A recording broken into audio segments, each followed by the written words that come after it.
استخدام كل اداء دي الالكتريك شوك. ده الكتريك، ده الصاعق الكهربائي. الصاعق الكهربي. ده احنا بنستخدمه، يعني هو طبعا احنا ما بنحاولش ان احنا نلمس بيه حد، هو مجرد ان هو ان انا بستخدمه وبيبتدي يشوف الشارز اللي بيطلع منه على صوته، بيبتدي الناس بتتراجع، بتستجيب وتتراجع.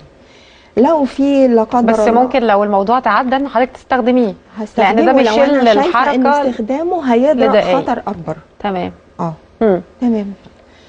حضرتك ده السلف. السلف برضو بستخدمه لو انا في تجمع وحصل هجوم على متعمد على سيدات او فتيات. ده بقى السيلف ديفense ده بيصيب بالعمى شويه ولا بيعمل ايه؟ عدم التركيز شويه. حضرتك هنا برضو انا معايا في حاله ان هو ان انا هضبط المتهم، انا معايا الاداه اللي هو الكلبش. معايا العصايه العنف. دي حضرتك انا بستخدمها في الدفاع وفي الصد.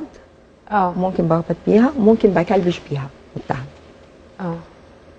دي الادوات اللي احنا بنتعامل فيها. استخدمنا الادوات دي في العيد ده ولا لا؟ لا لله الحمد. العيد ده احنا شايفين ان في استجابه اعلى كتير قوي من العيد اللي فات. الجمهور يمكن شويه، بس ممكن نكون استخدمنا مره الالكتريك نظرا بقى اللي هو حضرتك عارفه ان تدافع